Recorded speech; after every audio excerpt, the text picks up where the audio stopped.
Olá pessoal, estamos começando mais um programa Fórum do estúdio da TV Unesp para toda a cidade de Bauru e também via internet. Olá, seja bem-vindo ao programa de entrevistas da TV Unesp. 1 em cada 4 brasileiros tem algum tipo de deficiência, ou seja, são cerca de 45 milhões de pessoas nessa situação. Esses números são do Censo 2010, divulgado pelo IBGE. Apesar das dificuldades, as pessoas com deficiência buscam o mesmo que todos os brasileiros. E entre os objetivos de vida está a realização profissional. Só que nem todas as pessoas com deficiência conseguem um emprego. Para falar sobre a inclusão de deficientes no mercado de trabalho, a gente recebe no fórum a advogada doutora Cláudia Berbert Campos, que trabalha na defesa e inclusão das pessoas com deficiência. Cláudia, muito obrigado pela sua presença aqui hoje. Obrigada pelo convite, é sempre um prazer estar na presença de vocês todos. Você ajuda a fazer o fórum. Participe acessando o nosso site e acompanhando as nossas atualizações no Twitter e no Facebook. 3 de dezembro é o Dia Internacional das Pessoas com Deficiência. É a data estabelecida pela ONU com o objetivo de integrar essas pessoas à sociedade. E quando falamos de deficiência, nós estamos nos referindo a uma enorme população que não é homogênea, não é igual. As deficiências são muito variadas, como problemas de mobilidade, de visão, audição e até deficiências que alguns podem considerar apenas estéticas. Cláudia, diante dessa diversidade, que a gente encontra nos tipos de deficiência, você acredita que todas elas estão sendo aos poucos incluídas no mercado de trabalho ou não? Atualmente vem sendo detectada uma política positiva, em relação à inclusão de outras deficiências que no patamar da mentalidade da maioria das pessoas, inclusive do poder público, não seriam contempladas. Uma delas é a fissura labiopalatina, onde se vem ao longo dos anos buscando uma inclusão dessas pessoas para serem oportunizadas no mercado de trabalho. Esse processo ainda é tímido, ainda está assim num estágio bastante inicial ou já há conquistas assim expressivas que a gente pode ver? Nós podemos assim considerar como progresso, a atuação positiva que vem tendo, o Centrinho, que é o Hospital de Reabilitação de Anomalias Craniofaciais da Universidade de São Paulo, que é localizado aqui em Bauru, e da fundação de apoio dele, a FUNCRAF, no sentido assim de propagar, a ideia de que a fissura labiopalatina é uma anomalia congênita, então divulgar essa ideia e poder levar ao resto da população também o que significa a fissura labiopalatina, para que daí sim possa desmistificar aquela ideia de que se trata simplesmente de uma deformidade estética que não produz dificuldade para o desempenho de funções, que é uma ideia, uma interpretação equivocada da lei, que procura, de certa forma, catalogar as categorias de deficiência física, excepcionando desse rol as deformidades estéticas, o que não deve valer numa sociedade democrática como a nossa. Cláudia, só para o pessoal em casa entender direito, quando a gente fala sobre fissura labiopalatina, a fissura é quando a pessoa nasce com um probleminha na boca, no lábio? Isso. É uma deformidade congênita que ela acomete a região da face, aqui na extensão do lábio e da área posterior ao lábio. Ah, tudo bem, porque às vezes muitas pessoas até já viram, mas não conseguem associar o nome ao que a gente está falando, Sim, Só para ficar claro. Sim. Toda vez que vocês verem alguém com o labinho rachado ou até com a extensão mais aprofundada, perto da garganta, isso compreende a fissura labiopalatina. Às vezes também não pega o lábio e pega a região interna, também é a fissura labiopalatina, que é o que causa essa ideia equivocada das pessoas de acharem que é uma simples deformidade estética, o que não é verdade. Entendemos. A gente tem um caso, a gente começou falando sobre a inclusão da pessoa com deficiência no mercado de trabalho, e a gente tem aqui um exemplo para a gente mostrar de uma pessoa com deficiência que conseguiu um emprego. É o caso da Shirley, ela tem 40 anos e trabalha como auxiliar de RH numa empresa aqui de Bauru. Vamos conhecer um pouquinho da história dela. A empresa me acolheu muito. O pessoal, assim, me apoiou bastante, foi de braço aberto, Meu esposo também me incentivou bastante, mostrou para mim que eu sou capaz.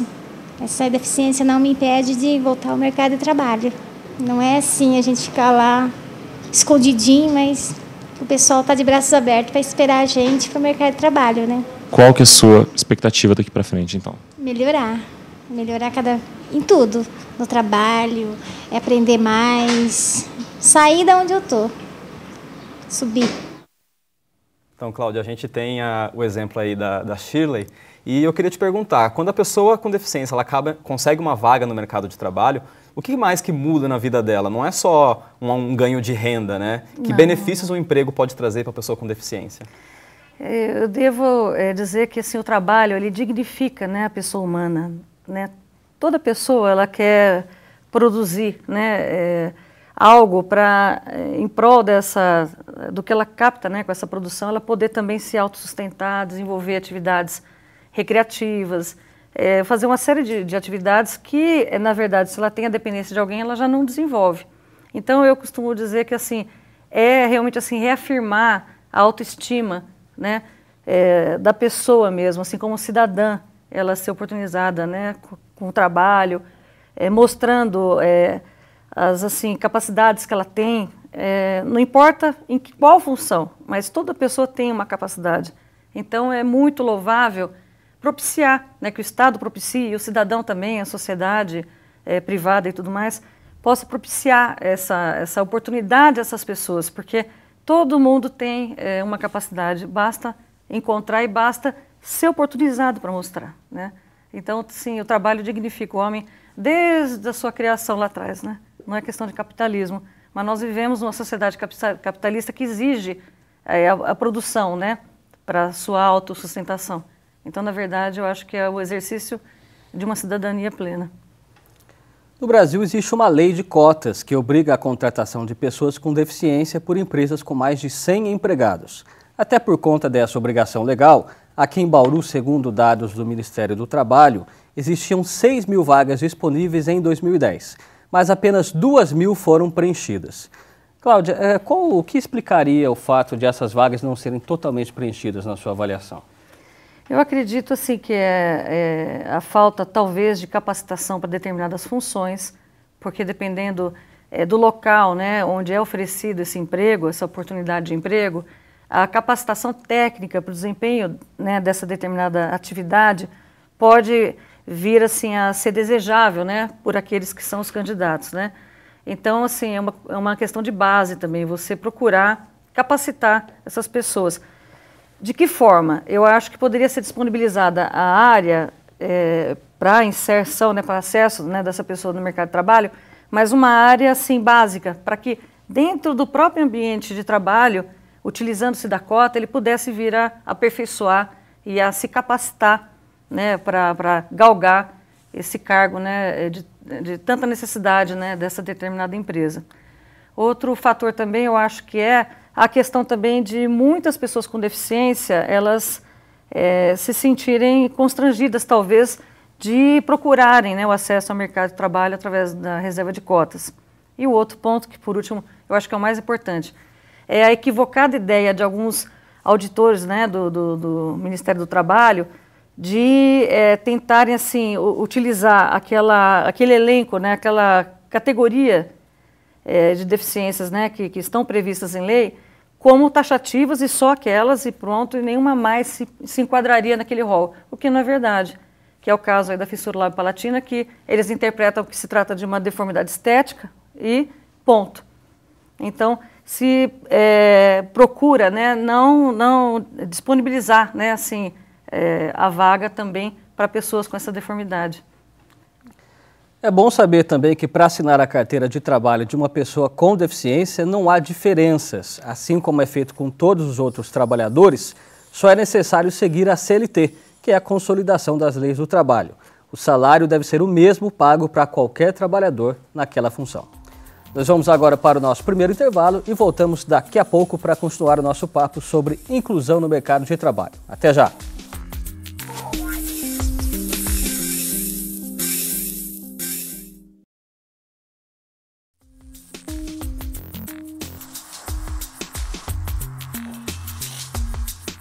Estamos de volta com o Fórum falando sobre a inclusão no mercado de trabalho de pessoas portadoras de deficiência. Estamos aqui com a Cláudia Berbert Campos Eu vou te perguntar agora o seguinte, uma empresa que decide contratar a pessoa portadora de deficiência, ela deve mudar o quê no seu comportamento interno, na estrutura, na cultura da empresa? Bom, a primeira providência a ser tomada, é claro, né, em se tratando de uma pessoa com deformidade, com deficiência física, né, no caso com limitação física, é adequar o acesso ao local, como até toda municipalidade tem que providenciar, que é a rampa de acesso, né, quando é cadeirante, disponibilização de um mobiliário mais adequado, numa altura adequada para acesso, né, dessa pessoa ali na mesa, né, que ela vai se utilizar. Assim, dispor de mecanismos, né, práticos, né, para que no exercício da função dela ela não tenha obstáculos, né, na desenvoltura do que ela deve fazer. A outra questão assim, na questão também de propiciar, né, assim, ou seja, conscientizar, né, os colegas de trabalho a verem essa pessoa com olhos de uma pessoa igual, né, porque na verdade ela não se diferencia do seu próximo, do outro ser humano. Na verdade, assim, ela tem uma limitação maior que a do próximo, que a do colega. Então, na verdade, se a gente criar, né, um mecanismo que possibilite a conscientização não só dos colegas de trabalho, mas assim das chefias e tudo mais, de que essa pessoa ela merece respeito e ela deve ser tratada também com dignidade, com respeito, com educação, com atenção. Eu acho que isso aí, assim, 90%, né, já ajuda na desenvoltura do trabalho dele naquela função a qual ele é colocado. Cláudia, a gente começou a falar já da inclusão da pessoa com deficiência dentro do ambiente de trabalho, mas o processo de você conseguir um emprego passa sempre pelo processo de recrutamento, né? Nós temos aqui uma matéria do site Amanhã e é um artigo escrito por um especialista em RH e ele comenta que no caso da pessoa com deficiência, ele ouve muitos executivos dizerem que o maior problema é encontrar mão de obra qualificada para preencher as vagas. Na sua opinião, realmente faltam trabalhadores qualificados para essas vagas? Na verdade, eu acho que a qualificação, né, para o mercado de trabalho tem relação também com a questão da convivência no aspecto escolar, no aspecto social dessa pessoa. Se eu tenho dificuldade para ser inserida também no meu ambiente escolar, para poder desenvolver uma qualificação técnica, né, também, né, no meu estudo, para poder galgar, né, um grau sempre superior, né, daquilo que eu venho estudando, o que acontece? No momento de eu me qualificar para o mercado externo, é claro que eu vou ter dificuldades, porque uma coisa é amarrada na outra. Então, o que acontece? Se a maioria não tem essa condição plena de estar qualificado, né, para exercer uma atividade no mercado de trabalho, eu acho que faz parte também da responsabilidade social, tanto das empresas como também do poder público, de propiciar essa qualificação dentro ali daquele cargo, aliás, daquela empresa, daquele ambiente de trabalho onde ele está desenvolvendo, ou ele está iniciando o desenvolvimento de sua atividade. Então, assim, não é questão da falta de qualificação que vai ser, assim, a justificativa para não se inserir. Eu acho que, pelo contrário, fazer inserção, né, porque, na verdade, a lei ela não fala para o cargo tal tem que ser tanto por cento. Dentro do quadro funcional daquela empresa tem que ser o percentual.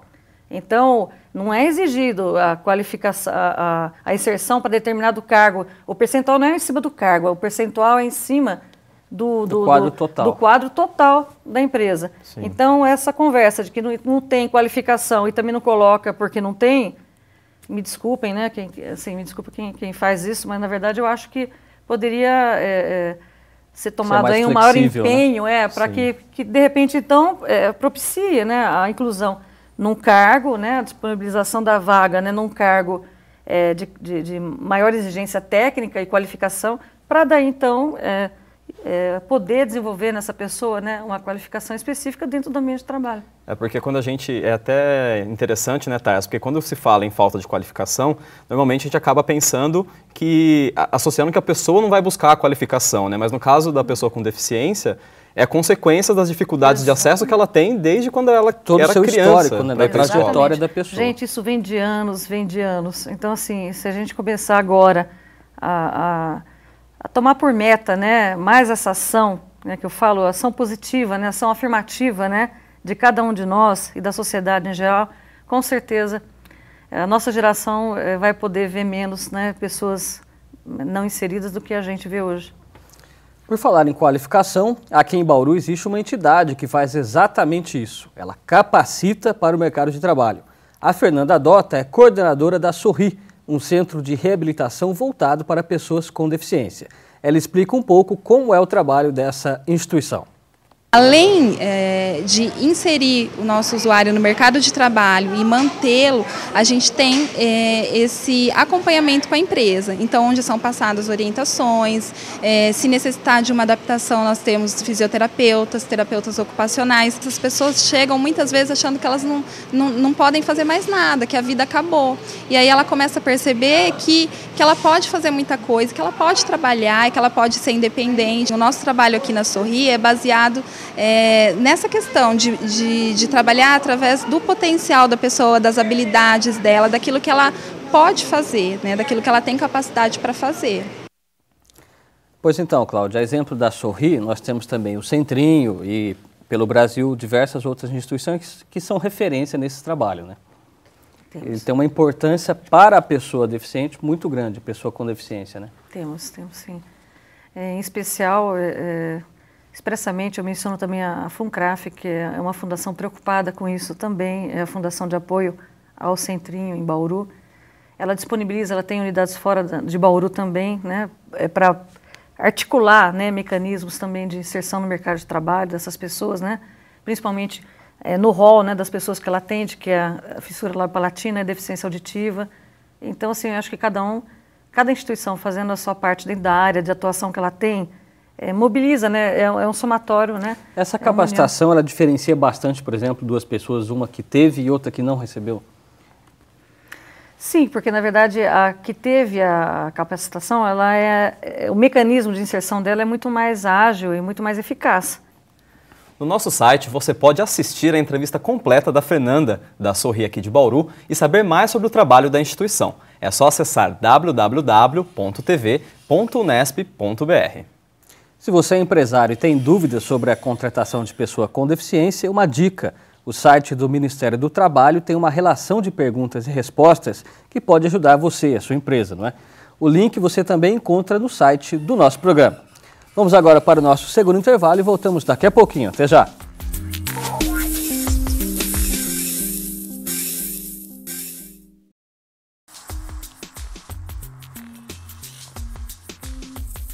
Estamos de volta com o Fórum falando sobre inclusão no mercado de trabalho de pessoas portadoras de deficiência. Em novembro, o governo federal lançou o Plano Nacional dos Direitos da Pessoa com Deficiência. Nós temos aqui, Cláudia, inclusive uma matéria do G1 que conta que a presidente Dilma se emocionou na cerimônia que apresentou esse projeto.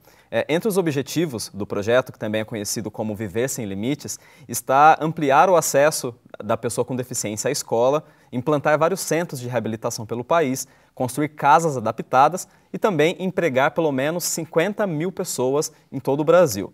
A gente percebe que a Constituição Federal ela garante vários direitos da pessoa com deficiência. Você acredita que projetos como esse são uma forma da gente garantir que esses direitos sejam cumpridos?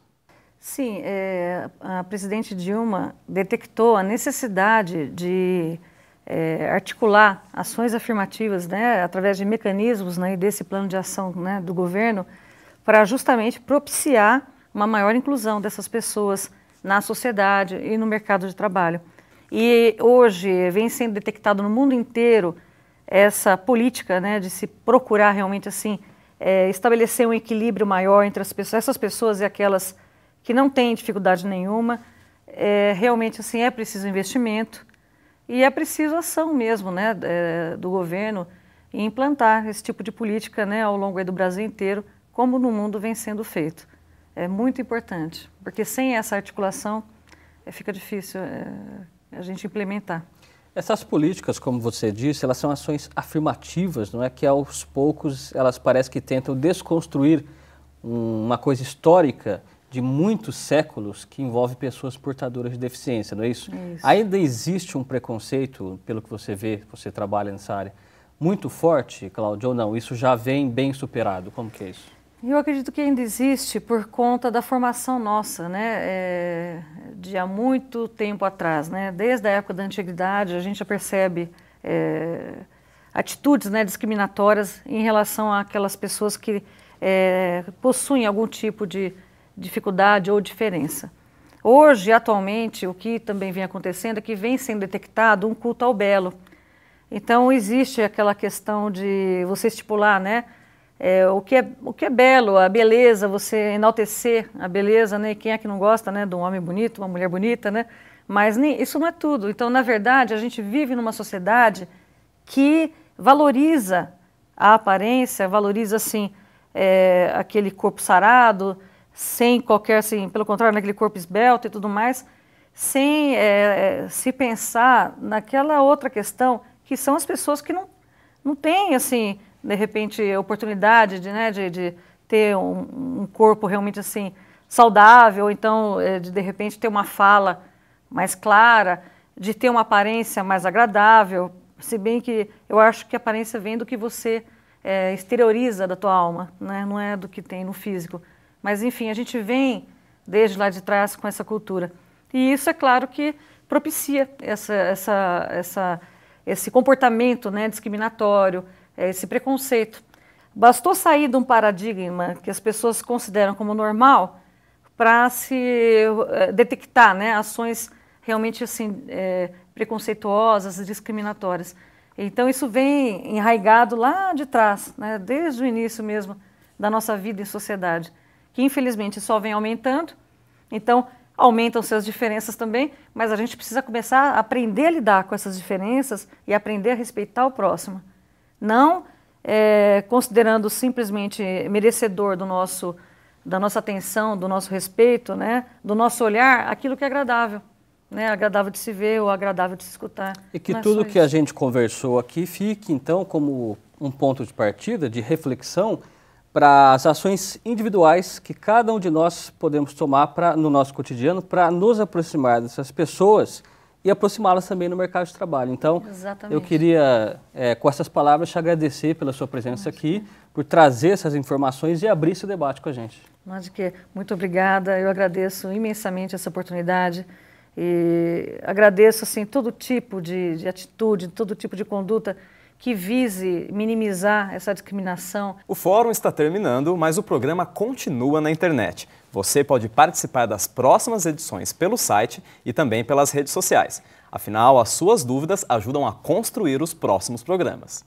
Pois é, no nosso site você pode rever as últimas entrevistas, acessar conteúdo extra e também conhecer toda a programação aqui da TV Unesp. Muito obrigado pela companhia. A gente se vê então no próximo fórum. Até lá. Até mais.